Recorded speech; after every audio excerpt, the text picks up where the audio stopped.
Kita lanjutkan dengan pemeriksaan dan uji operasi. Jadi kegiatan pemeriksaan peralatan hidromekanik dan elektrik ini adalah yang pertama persiapan pemeriksaan, meliputi daftar simak pemeriksaan, kemudian buku catatan dan pensil, kemudian lampu senter, alat tes listrik meliputi meter, taciometer, ampermeter, dan voltmeter, kemudian kamera atau video, macam-macam kunci, dan masih ada beberapa peralatan lain yang mungkin diperlukan. Kemudian yang kedua adalah pelaksanaan pemeriksaan. Ini meliputi pemeriksaan visual, kemudian pemeriksaan bawah air, dan juga uji operasi. Yang ketiga adalah jenis-jenis pemeriksaan. Ini meliputi pemeriksaan rutin yang terdiri dari pemeriksaan harian, pemeriksaan mingguan, dan pemeriksaan bulanan. Kemudian pemeriksaan berkala, ini terdiri dari pemeriksaan tahunan dan pemeriksaan 5 tahunan. Kemudian pemeriksaan luar biasa dan khusus, ini merupakan biasanya dilakukan pada setelah gempa atau banjir besar. Kemudian pemeriksaan yang dilakukan untuk pemeriksaan rutin ini meliputi kebersihan peralatan angkat atau penggerak, panel kontrol dan ruangannya, kemudian kebocoran pada sistem penggerak hidrolik, fungsi lampu-lampu penunjuk atau indikator lem pada panel kontrol, kebersihan saringan sampah yang nampak dan bisa dijangkau.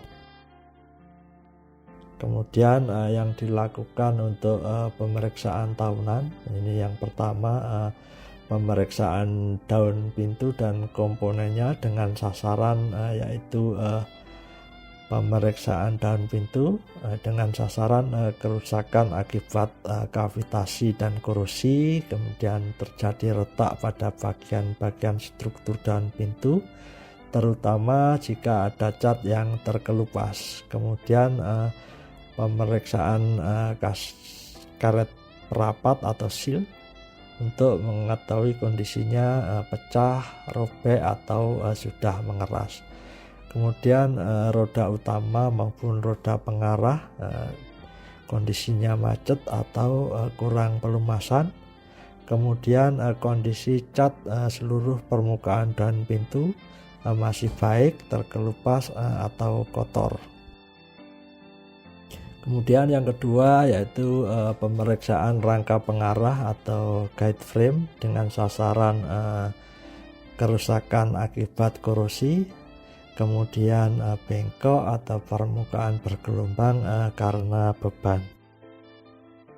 Yang ketiga, pemeriksaan alat angkat dengan sasaran kerusakan karena korosi, drat stang bengkok, drat rusak, pengarah stang rusak. Kemudian kabel baja kurang pelumasan, kawatnya karat dan putus. Kemudian yang keempat, pemeriksaan ventilasi udara, kondisi baik atau tersumbat, kotoran atau sudah berkarat. Kemudian ukuran tidak mencukupi. Berikutnya adalah katup udara rusak sehingga tidak berfungsi. Yang kelima adalah pemeriksaan katup pengaman dan pengatur. Jadi kerusakan kavitasi terjadi pada furnier dan badan katup. Kemudian kerusakan seal dan dudukan akibat gerusan, gesekan atau aus. Dan struktur rusak karena getaran berlebih terjadi saat operasi. Yang keenam adalah pemeriksaan unit penggerak katup, antara lain as bengkok, kemudian minyak hidrolik dalam tangki kurang, pipa dan selang hidrolik bocor, kemudian meteran penunjuk tekanan rusak. Yang ketujuh, pemeriksaan sistem kontrol ini meliputi kerusakan jaringan kabel power dan kabel kontrol, kemudian lampu penunjuk hilang atau pecah, kemudian alat pemanas ruang kontrol kondisinya baik atau rusak, kemudian alat pemutus dan penyambung arus listrik atau MCCB kondisinya baik atau rusak, dan komponen lainnya.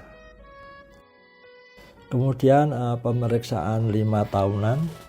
Jadi pemeriksaan tiap 5 tahunan merupakan pemeriksaan dalam rangka evaluasi keamanan bendungan. Untuk itu pemeriksaan dilakukan secara menyeluruh pada semua peralatan hidromekanik elektrik yang ada pada bendungan, termasuk melakukan uji operasi setiap peralatan yang ada di bendungan. Pada pintu dan katup dilakukan dengan siklus buka tutup penuh pada tinggi muka air waduk rencana. Kemudian pemeriksaan tiap 5 tahunan sebaiknya dilakukan oleh tim yang terdiri dari tenaga ahli atau tenaga yang cukup berpengalaman dalam bidang hidromekanik, sistem kontrol listrik, dan sistem penggerak hidrolik. Kemudian pemeriksaan luar biasa dan khusus. Pemeriksaan luar biasa ini biasanya dilakukan apabila terjadi gempa. Jadi pemeriksaan ditujukan dalam rangka pengarah pintu guide frame, di mana kemungkinan posisinya bergeser satu sama lain karena gerakan dari dinding beton akibat terjadi gempa. Kondisi tersebut menyebabkan pintu macet atau terjadi bocor pada lokasi ikatan rangka dengan beton. Kemudian pemeriksaan khusus ini dilakukan apabila terjadi sabotase dan overtopping akibat longsor pada tebing waduk. Pemeriksaan ditujukan pada pintu pelimpah untuk mengetahui kondisi strukturnya.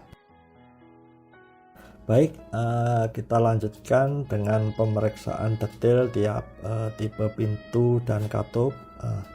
Yang pertama adalah pintu roda tetap atau fixed wheel gate. Jadi komponen dan pintu roda tetap atau fixed wheel gate ini antara lain adalah plat permukaan atau skin plate, kemudian balok utama horizontal, kemudian balok tegak samping, kemudian roda utama dan as, kemudian sistem seal samping dan bawah, dan roda derek atau ships. Kemudian permasalahan umum yang sering terjadi pada pintu sorong beroda ini adalah yang pertama, kesalahan penyetelan posisi roda terhadap posisi rangka pengarah. Kemudian terjadi korosi pada roda dan as. Kemudian sering terlilit oleh sampah plastik. Kemudian kerusakan kavitasi terjadi pada bagian bawah rangka pengarah, dan alur pada rangka pengarah tertutup material sedimen maupun sampah. Kemudian bagian yang diperiksa, jadi pemeriksaan adalah keseluruhan dari bagian-bagian daun pintu, termasuk roda, karet perapat, dan rangka pengarah. Secara detail dapat dilihat dalam tabel berikut ini. Jadi bagian-bagian yang diperiksa, kemudian sasaran pemeriksaan dan jadwal pemeriksaan. Kemudian ini adalah contoh dari kondisi visual daun pintu, dan ini adalah contoh dari kebosoran karet seal, kemudian contoh dari kondisi visual guide frame, dan ini adalah contoh kondisi visual roda dan poros dari pintu jenis roda tetap. Kemudian yang kedua adalah pintu radial atau radial gate. Jadi komponen dari pintu radial ini antara lain plat permukaan, kemudian balok utama horizontal, kemudian pasangan balok lengan atas, kemudian pasangan balok lengan bawah, kemudian trunnion, kemudian rangka dudukan trunnion, kemudian balok penumpu, dan pin engsel. Berikutnya adalah permasalahan umum yang biasanya terjadi pada pintu radial di pelimpah adalah yang pertama, korosi pada plat soket tempat ikatan ujung kabel baja pada daun pintu. Kemudian korosi dan aus pada plat permukaan akibat gesekan dengan kabel angkat. Kemudian engsel atau trunnion pelumasannya kering, kemudian bergetar saat dioperasikan, dan struktur tumpuan di dinding mungkin terangkat. Kemudian bagian yang dilakukan pemeriksaan mungkin dapat dilihat pada tabel berikut, meliputi bagian yang diperiksa, kemudian sasaran pemeriksaan, dan jadwal pemeriksaan. Dan berikut ini adalah contoh dari kebocoran rubber seal pada spillway gate. Kemudian kondisi visual dari wire drum hoist. Kemudian ini adalah contoh dari trunnion gate, kondisi visual dari trunnion gate, dan ini adalah kebocoran oli pada sistem hidrolik. Yang ketiga adalah alat angkat pintu tipe mekanik elektrik. Jadi komponen alat angkat pintu tipe mekanik elektrik ini antara lain drum kabel baja, kemudian as transmisi horizontal, kemudian kotak roda gigi tengah, kemudian roda gigi drum dan pinion, kemudian motor listrik penggerak, kemudian rem magnet, kemudian lemari kontrol lokal, kemudian lantai ruang alat angkat atau hoist deck, kemudian rangka dudukan drum, kemudian kabel baja, kemudian kolom deck, kemudian kopling, dan bantalan atau bearing.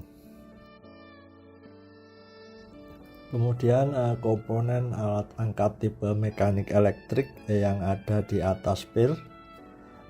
Yang pertama roda gigi, kemudian drum, kemudian lemari kontrol, kemudian as, kemudian kotak roda gigi, kemudian motor listrik, kemudian pier, kemudian kopling, kemudian dudukan drum, kemudian kabel baja, kemudian rangka dudukan hoist, kemudian pintu radial, kemudian engsel pintu, dan mercu spillway.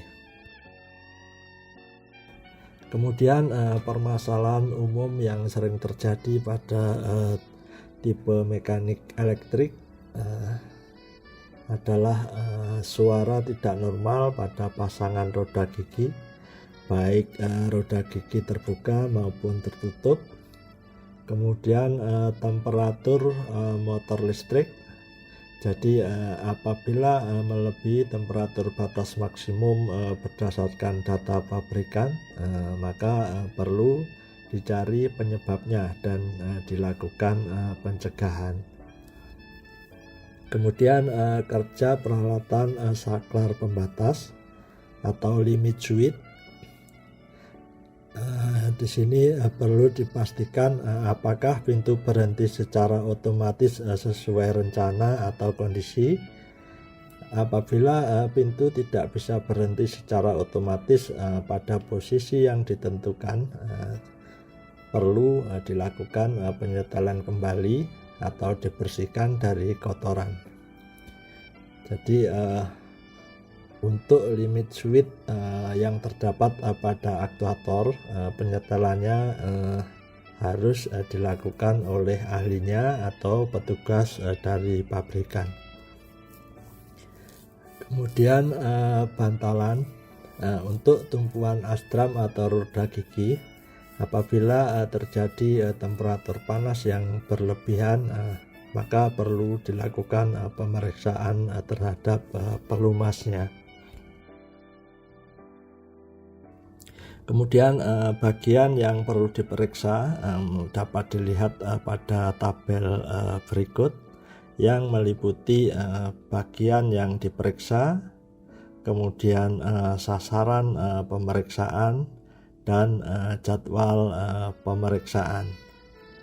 Dan ini contoh dari kondisi visual dari saklar pembatas, dan ini adalah contoh dari perkabelan yang ada di motor listrik. Kemudian ini untuk tabel pemeriksaan dari peralatan mekanis yang meliputi bagian yang harus diperiksa, kemudian sasaran pemeriksaannya, dan jadwal pemeriksaan.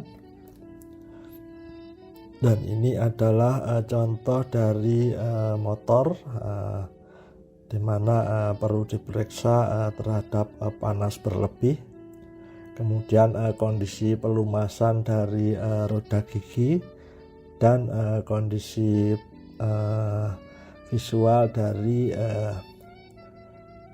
kabel baja atau wire rope yang ada di hoist tipe mekanis elektrik. Yang keempat adalah pemeriksaan alat angkat pintu tipe piston hidrolik.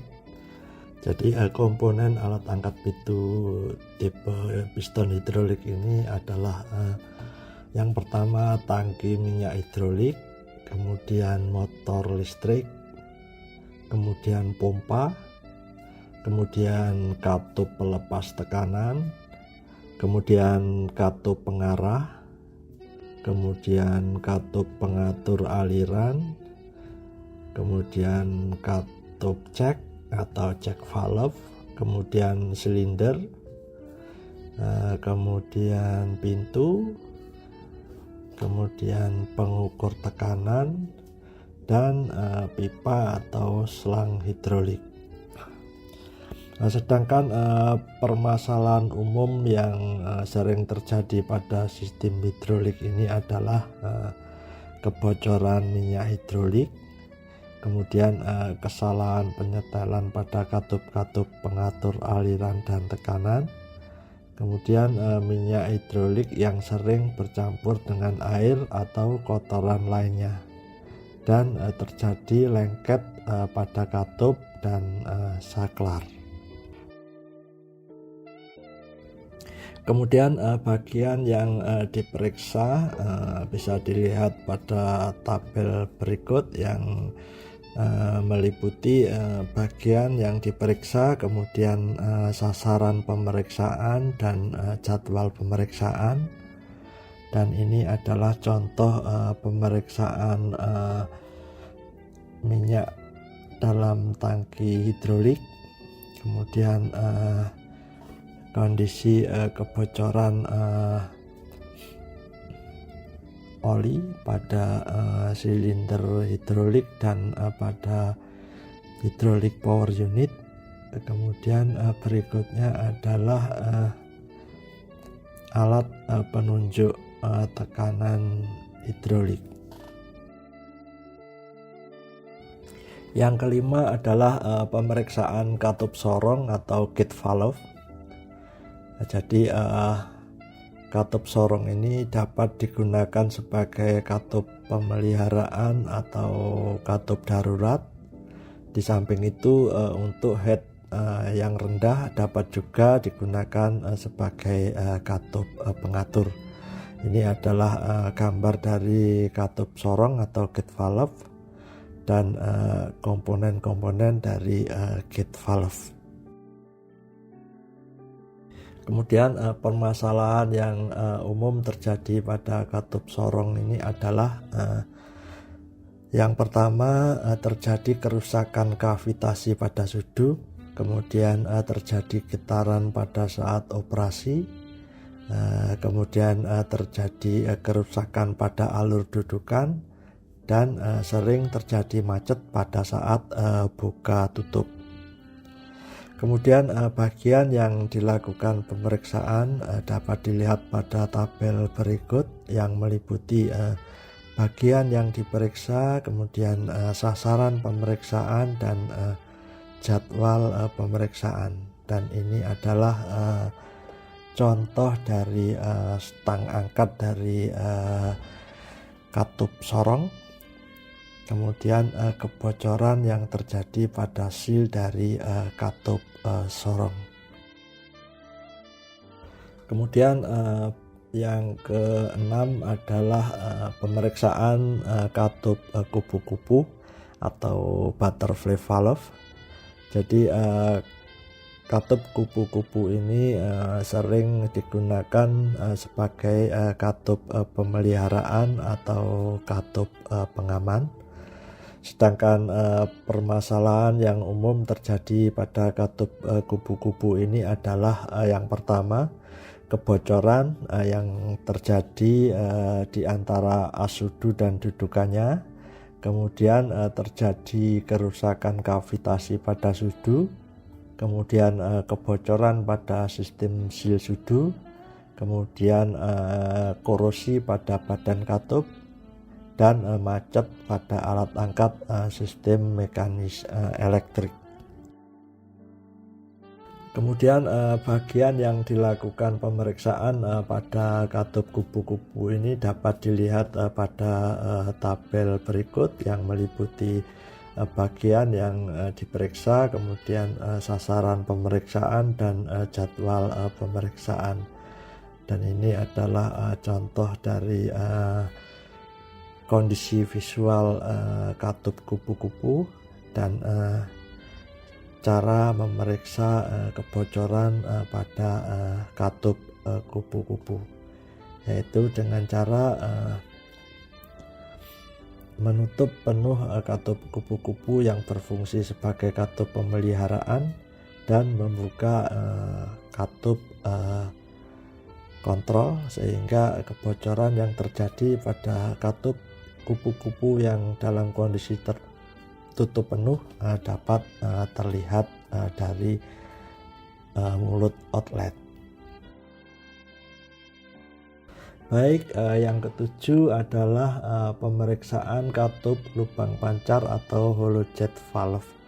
Jadi fungsi dari hollow jet valve ini adalah mengatur besar kecilnya debit yang keluar dari pipa pengeluaran. Sedangkan permasalahan yang biasa terjadi pada katup hollow jet ini adalah yang pertama, seal pada bagian roda gigi transmisi terjadi bocor, sehingga menyebabkan roda gigi dan bantalan kemasukan air. Kemudian kebocoran minyak hidrolik pada saluran minyak yang berada dalam katup, yang menyebabkan minyak tersebut akan terbawa air ke hilir. Dan akan terjadi kerusakan kavitasi pada fluencer apabila posisi bukaan lebih kecil dari 5% dalam waktu yang lama. Kemudian bagian yang dilakukan pemeriksaan pada hollow jet valve ini dapat dilihat pada tabel berikut yang meliputi bagian yang diperiksa, kemudian sasaran pemeriksaan dan jadwal pemeriksaan. Yang kedelapan adalah pemeriksaan katup kerucut tetap atau fixed cone valve.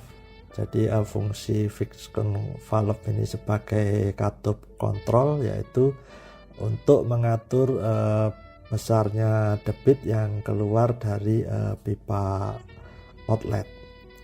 Kemudian bagian yang diperiksa pada katup kerucut tetap atau fixed cone valve ini bisa dilihat dari tabel berikut yang meliputi bagian yang diperiksa, kemudian sasaran pemeriksaan dan jadwal pemeriksaan. Dan ini adalah contoh kondisi visual dari fixed cone valve. Baik, yang kesembilan adalah pemeriksaan pintu sorong bonet atau bonneted slide gate. Jadi fungsi dari pintu sorong bonet ini hampir sama dengan fungsi katup sorong atau gate valve. Jadi berfungsi sebagai katup darurat atau katup pemeliharaan, dan untuk head rendah bisa juga berfungsi sebagai katup kontrol untuk mengatur besar kecilnya debit yang keluar melalui pipa outlet. Kemudian bagian yang harus diperiksa untuk pintu sorong bonet ini bisa dilihat pada tabel berikut yang meliputi bagian yang harus diperiksa, kemudian sasaran pemeriksaan dan jadwal pemeriksaan. Dan ini contoh dari kondisi visual dari bonneted slide gate. Ini adalah bonneted slide gate yang mengalami kebocoran. Baik, nomor 10 adalah pemeriksaan alat penggerak katup tipe aktuator listrik.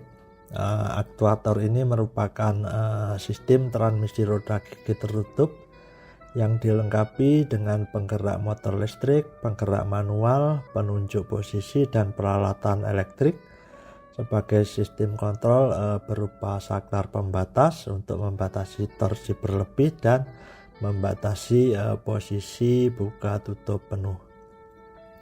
Kemudian permasalahan yang umum terjadi antara lain motor panas, kemudian suara-suara tidak normal pada roda gigi, kemudian penunjuk posisi saat katup dioperasikan tidak cocok dengan penunjuk bukaan yang ada pada katup, dan saklar pembatas tidak berfungsi.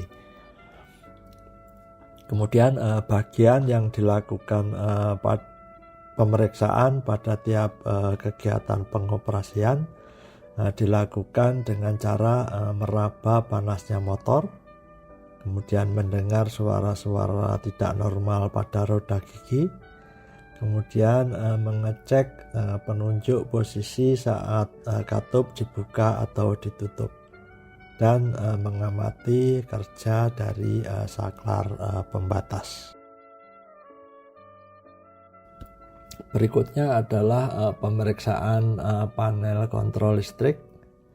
Jadi sistem kontrol operasi ini berfungsi untuk mengoperasikan pintu dan katup, sedangkan bagian yang dilakukan pemeriksaan pada panel kontrol ini antara lain yang pertama adalah alat penunjuk besar tegangan arus yang masuk, kemudian alat penunjuk besarnya tegangan, kemudian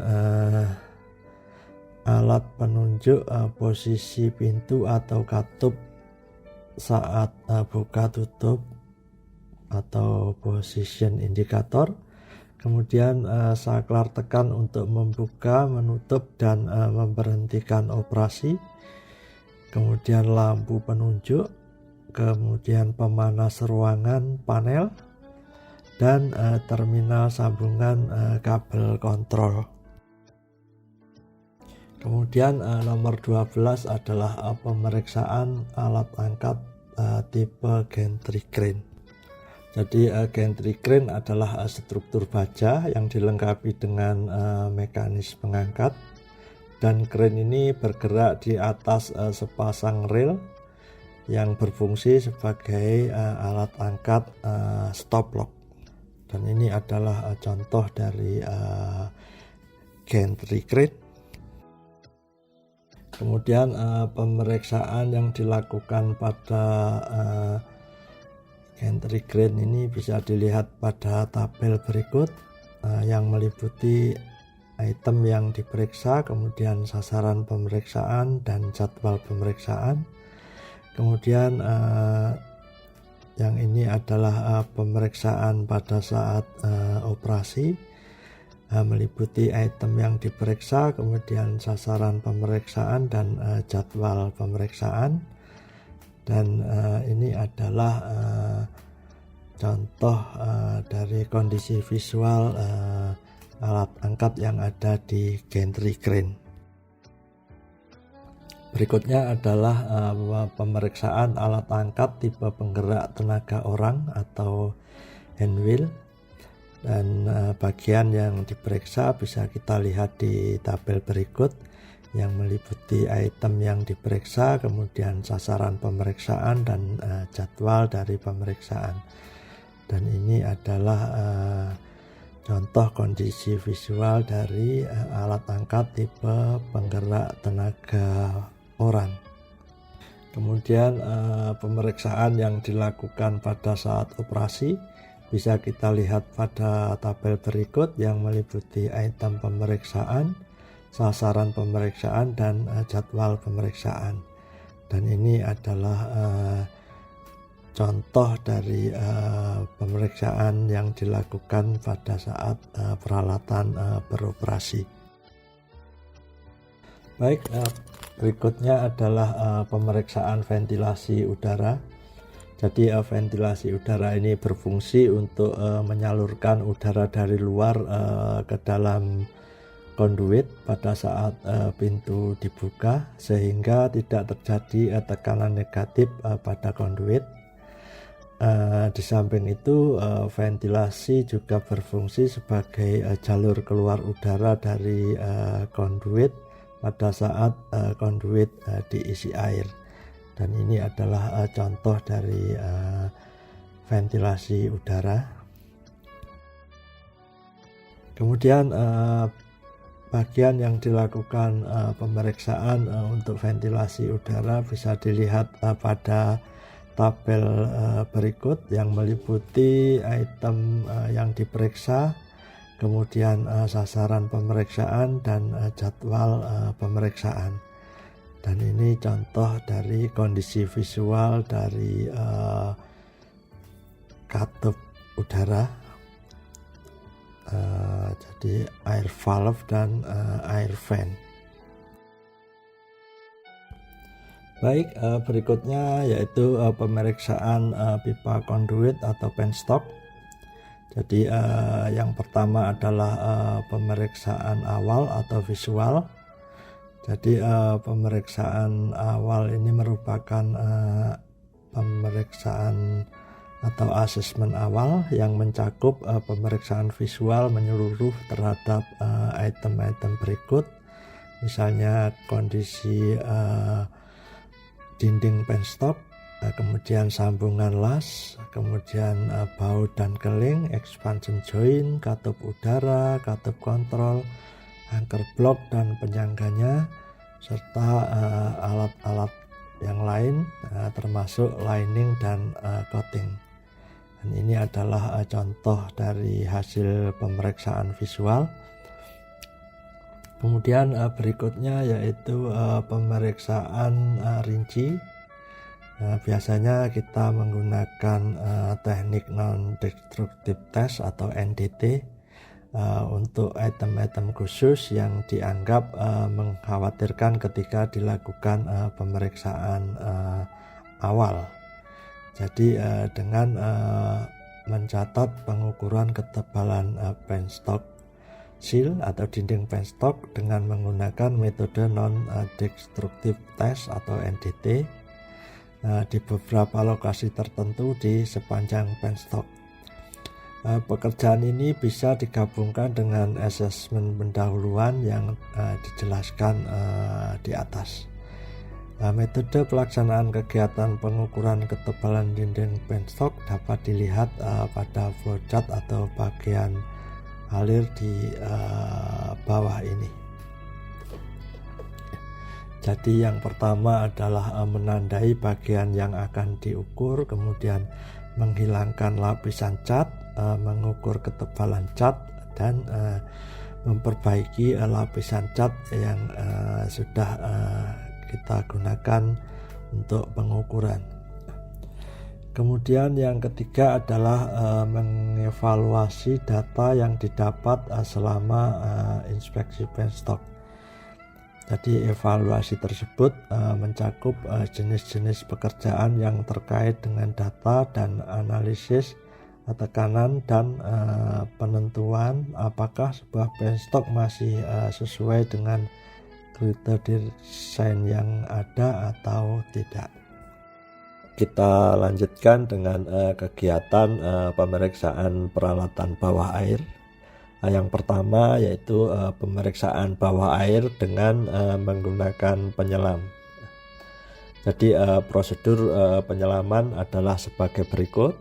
Yang pertama, penyelaman dilakukan dengan menggunakan speedboat, di mana di atas speedboat harus minimum terdapat 4 orang penyelam yang masing-masing bertugas sebagai berikut.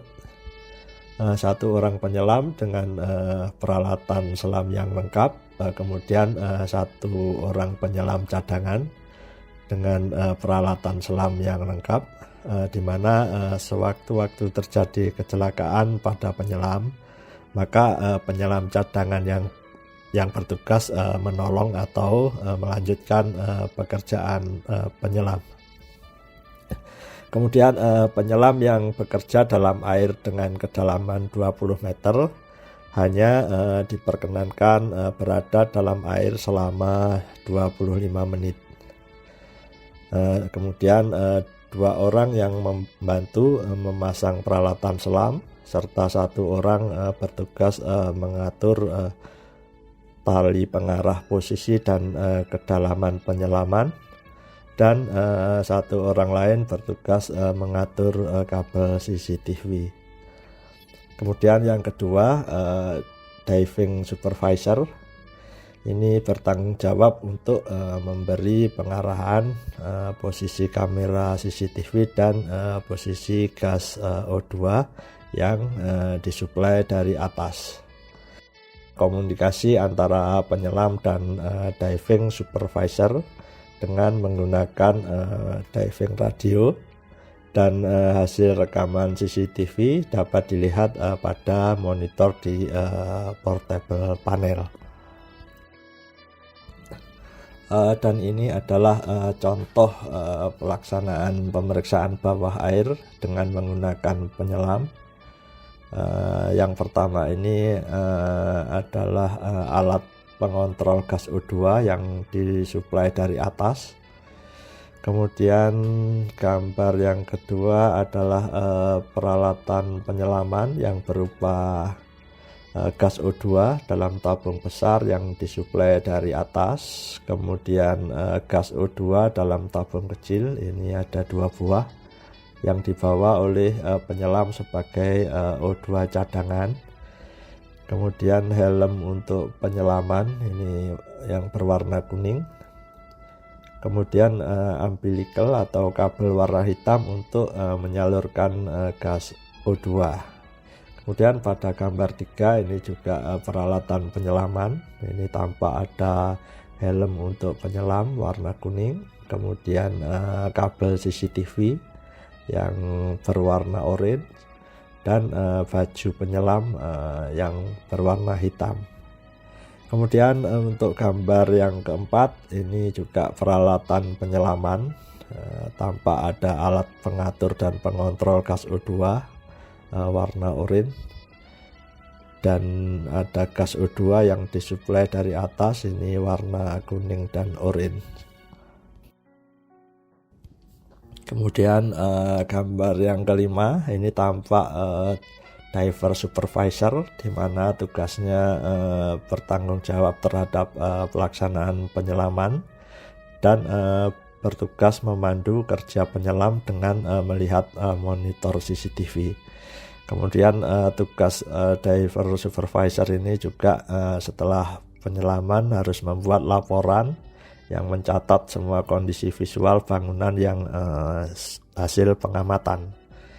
Kemudian tugas yang lain adalah sebagai koordinator yang memimpin dan mengkoordinasi pekerjaan inspeksi bawah air.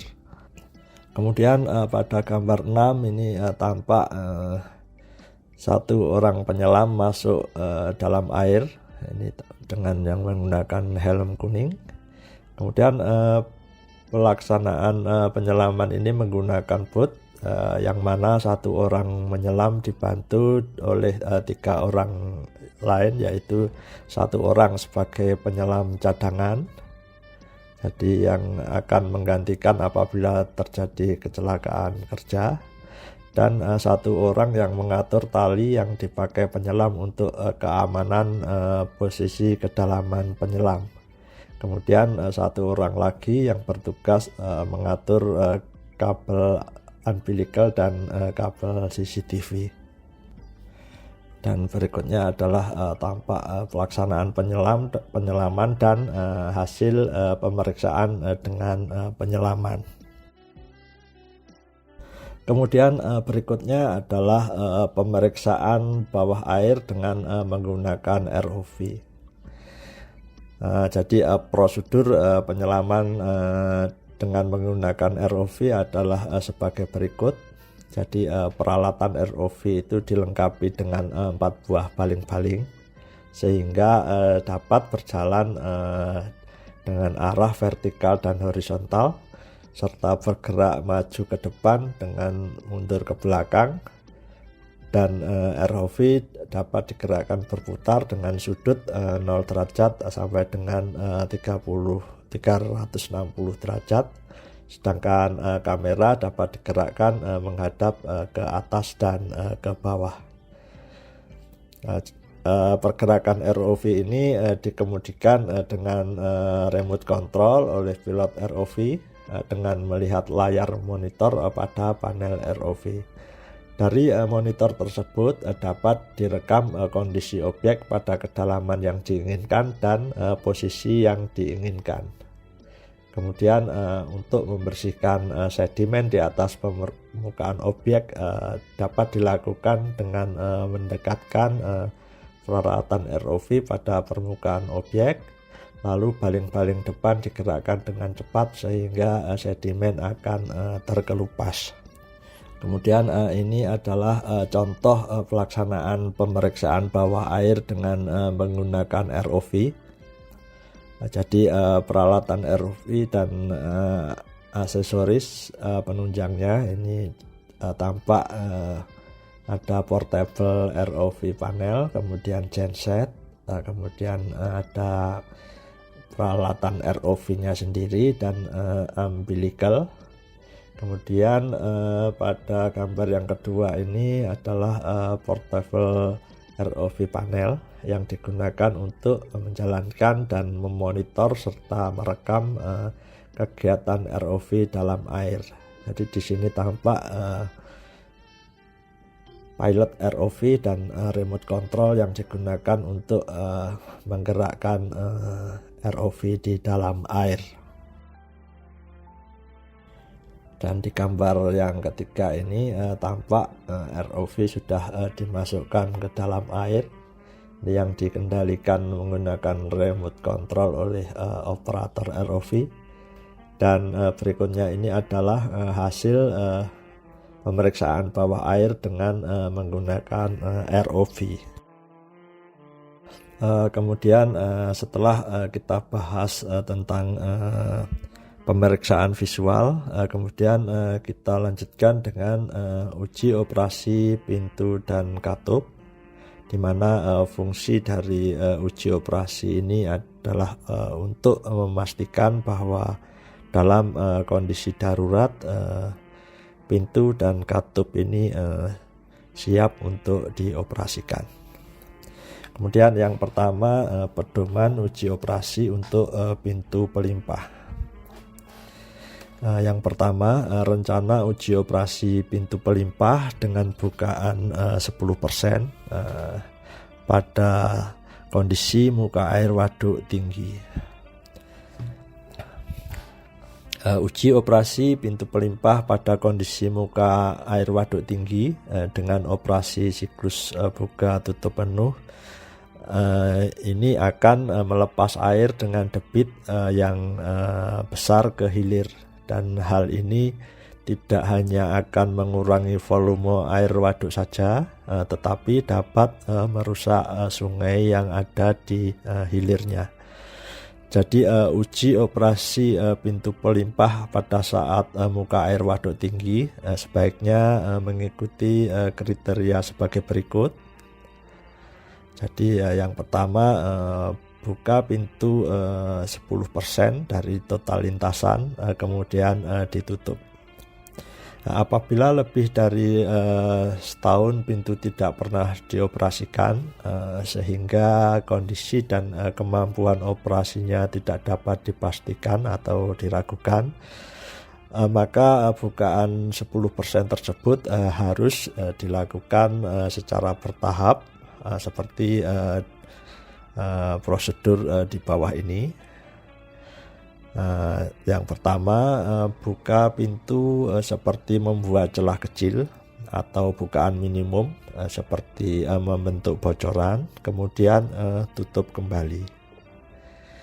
Kemudian selanjutnya angkat pintu setinggi 2,5 cm, kemudian ditutup kembali, dan angkat pintu setinggi 15 cm, kemudian kita tutup kembali, dan buka pintu 10% dari total lintasan, kemudian ditutup kembali. Apabila bukaan pintu sebesar 10% tidak mungkin dilakukan karena adanya hambatan pada pelepasan aliran, pintu sebaiknya hanya dibuka setinggi yang dapat dilakukan, kemudian ditutup kembali. Jadi hasil pengujian yang baik pada uji operasi dengan bukaan kecil atau buka tutup 10% dan pada kondisi di bawah perbedaan tekanan pada umumnya telah menjamin kehandalan alat angkat dapat dioperasikan dengan bukaan penuh, karena beban maksimum justru terjadi pada saat pintu mulai terangkat atau mulai terbuka. Dan ini adalah contoh dokumentasi uji operasi bukaan 10%. Kemudian kita lanjutkan dengan uji operasi ke posisi terbuka penuh. Dan pengujian pintu dengan bukaan penuh perlu dilakukan setiap tahun pada semua pintu pelimpah. Akan tetapi hal ini tidak boleh dilakukan apabila permukaan air waduk sedang tinggi, karena debit yang besar akan merusak bagian di hilir. Dengan adanya kondisi tersebut, uji operasi pintu dengan satu lintasan penuh harus ditunda menunggu sampai permukaan air waduk menurun. Selanjutnya adalah uji operasi pintu pelimpah dengan bukaan 100% atau pada saat kondisi muka air waduk sudah rendah. Jadi tadi sudah dijelaskan bahwa hasil pengujian yang baik pada uji operasi dengan bukaan kecil atau 10% dan pada kondisi di bawah perbedaan tekanan pada umumnya telah menjamin kehandalan dari alat angkat dan menjamin dapat dioperasikan dengan bukaan penuh, karena beban maksimum justru terjadi pada saat pintu mulai terangkat atau membuka. Namun demikian, apabila terjadi perubahan bentuk pada bangunan pelimpah, misalnya karena ketidaklurusan rangka pengarah serta adanya kotoran pada rangka pengarah yang mengganjal jalannya pintu, pengujian dengan lintasan bukaan kecil atau serat 10% tidak dapat menjamin bahwa pintu dapat dioperasikan pada siklus bukaan penuh tanpa adanya hambatan. Jadi jaminan bahwa pintu dapat dioperasikan secara siklus penuh tanpa hambatan hanya dapat diperoleh langsung dengan melaksanakan uji operasi pintu dengan siklus bukaan penuh 100%. Kemudian uji operasi tanpa memasang stop lock.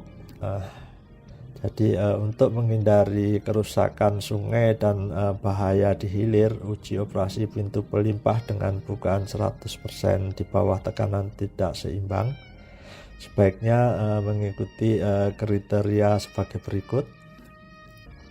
Yang pertama, uji operasi bukaan 100% dilakukan pada saat elevasi muka air rendah.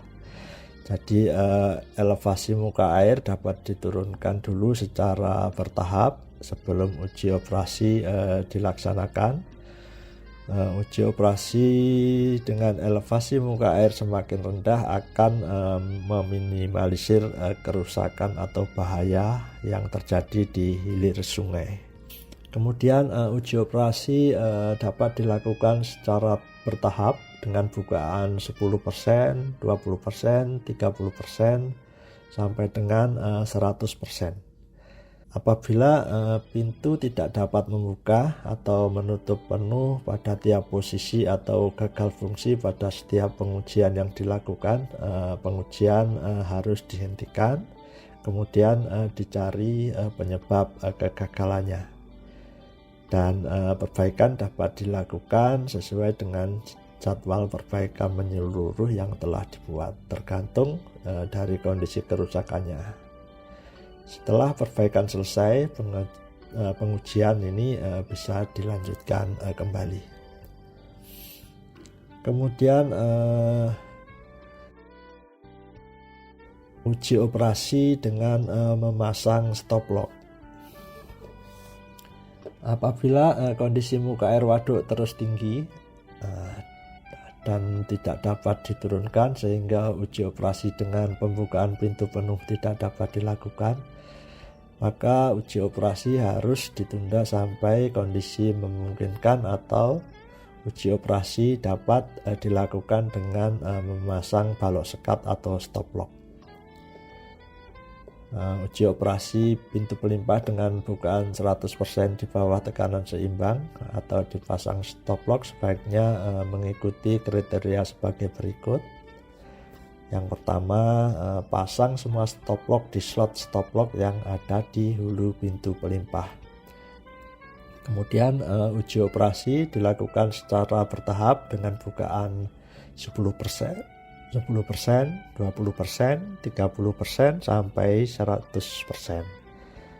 Apabila pintu tidak dapat membuka pada setiap posisi atau gagal fungsi pada setiap pengujian yang dilakukan, pengujian harus dihentikan, kemudian dicari penyebab kegagalannya.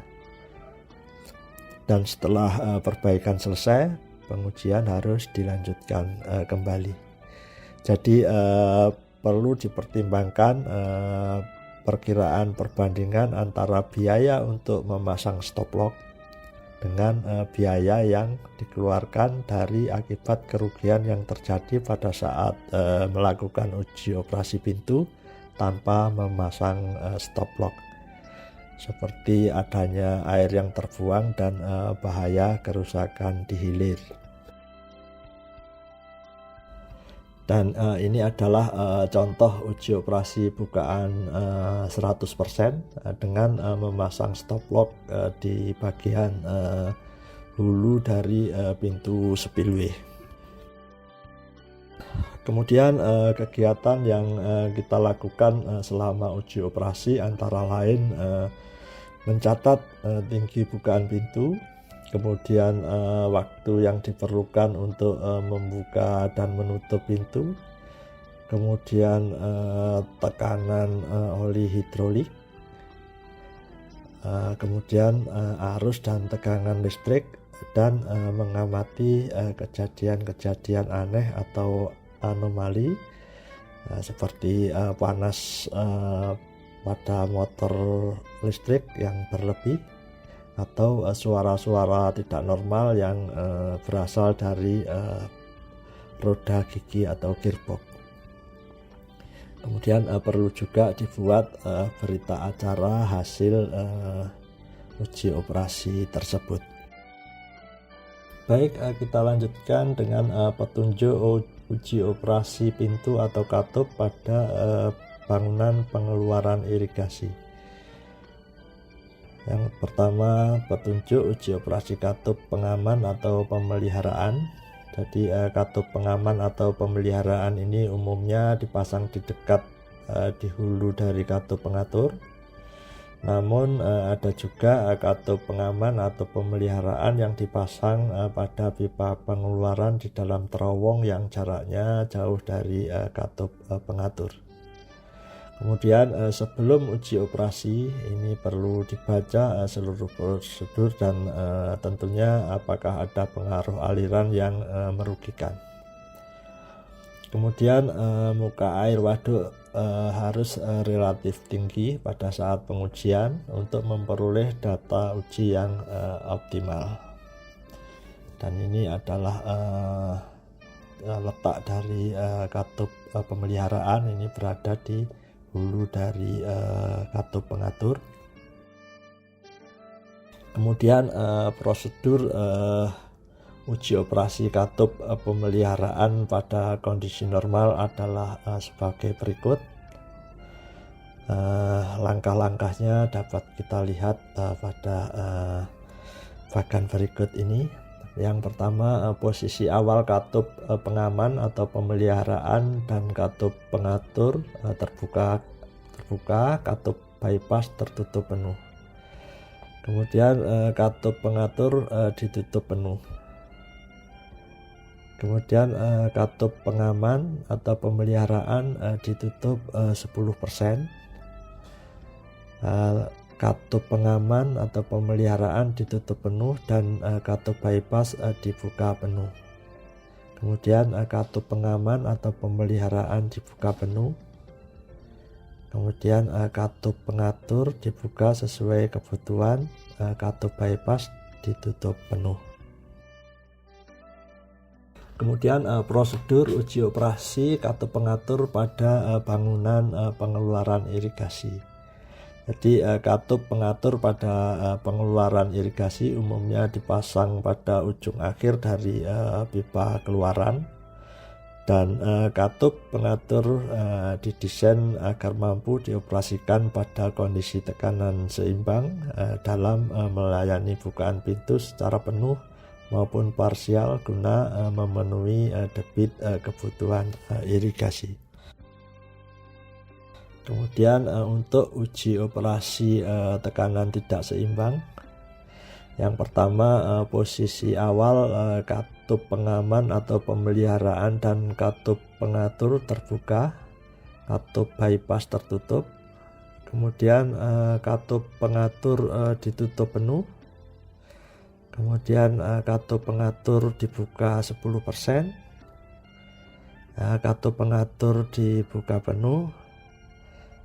Kemudian setelah selesai uji operasi, katup pengatur dibuka sesuai dengan kebutuhan irigasi. Kemudian uji operasi tanpa tekanan air atau simulasi ini dapat dilakukan jika sistem operasi memungkinkan. Jadi posisi awal katup pengaman atau pemeliharaan dan katup pengatur terbuka, katup bypass tertutup penuh.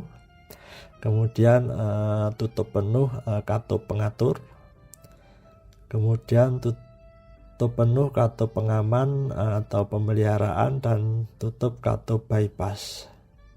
Kemudian buka penuh katup pengatur. Tutup penuh katup pengatur. Buka penuh katup bypass, kemudian buka penuh katup pengaman atau pemeliharaan, kemudian buka katup pengatur sesuai dengan kebutuhan di hilir, tutup katup bypass.